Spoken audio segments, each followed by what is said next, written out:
ہم بعض اوقات سمجھتے ہیں کہ کوئی بہت بڑا کام کریں گے تو خدا ہمیں خریدے گا. نہیں, کوئی کام خدا کو چھوٹا سا پسند آ جائے, خدا آپ کو خرید لے گا, خدا آپ کو بلا لے گا. عزیزان محترم, ہم اس کی قرب کی کوشش تو کریں, ہم اس کی طرف بڑھیں تو صحیح. جب ہم بڑھیں گے تو پھر ہمیں پتہ چلے گا کہ معاملہ کیا ہے. ذنون مصری جو صوفی بزرگ تھا, کافی سردیوں کی راتوں میں جب باہر نکلا تہجد کی نماز کے لیے کہ میں وضو کروں تو برف ہے, تو دیکھا ہمسایہ جو تھا اس کا وہ یہودی تھا, وہ برف کے اوپر کچھ بیج ڈال رہا ہے. تو اس نے کہا کہ یہ بیج برف پہ کیوں ڈال رہے ہو, پودا تھوڑی ہوگے گا برف میں, زمین میں ڈالو گے تو کچھ ہوگے گا.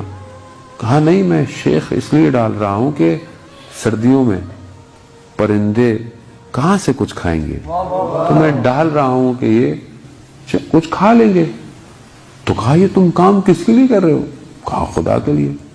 تو وہ شیخ کہنے لگا تم خدا, تم یہودی ہو, خدا متقین کی چیزوں کو قبول کرتا ہے. خوب. تو اس نے کہا کہ شیخ خدا قبول کرے نہ کرے, خدا دیکھے یا نہ دیکھے, کم از کم پرندے تو کھا لیں گے. پرندے. خوب دن گزر گئے. ذنون جو ہے وہ خانہ کعبہ کی زیارت کی طرف گیا, تو اس نے دیکھا طواف کرتے ہوئے اپنے ہمسائے کو کہ وہ خانہ کعبہ کے پاس گریا کر رہا ہے, رو رہا ہے.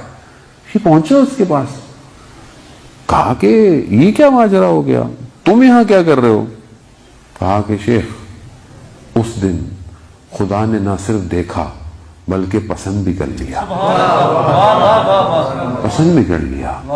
تو ذنون خدا کی بارگاہ میں ہاتھ اٹھاتا ہے, کہتا ہے پروردگار تو کتنا سستا لوگوں کو خرید لیتا ہے.